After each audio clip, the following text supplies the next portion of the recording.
Well, work has started in Montpelier on a project related to long-term flood preparedness. It's a floodplain restoration, similar to projects that have happened in Brattleboro, Northfield, and Waterbury.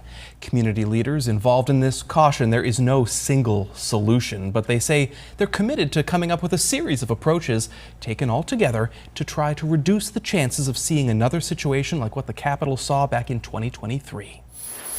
We're hopeful for the future. Montpelier sees floodplain restoration as one layer of potential protection against future flooding.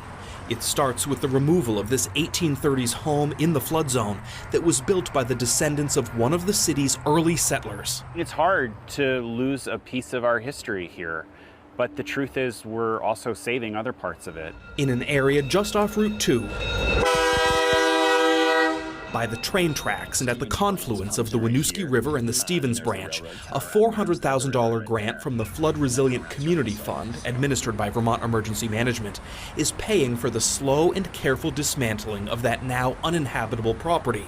The bricks and wood are being salvaged. There'll still be like a preservation and conservation easement on the site, so we'll probably do some kind of interpretive materials here to talk about what happened here originally and what the historic significance is of this home. The second, larger phase is a proposal still before FEMA for a $1.3 million job to remove a couple thousand dump trucks full of earth to create extra space for the river to overflow its banks during floods without harming structures.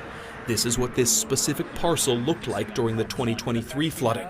Water resource engineer Ethan Ely says more benefits for the area may come from removing nearby dams on the river so water could more easily flow to its natural surroundings. One of the goals of this project is pretty much just taking those areas and digging them down to the point where they're at a more natural level and the river can spill out there more. We're talking almost a mile of affected river when you do something here, because it's such a flat area. You do a little drop here and that just carries upstream and upstream and upstream. While timelines for this floodplain work really hinge on that request for federal support, this kind of planning in Montpelier is just one example of the considerations now underway all throughout the watershed.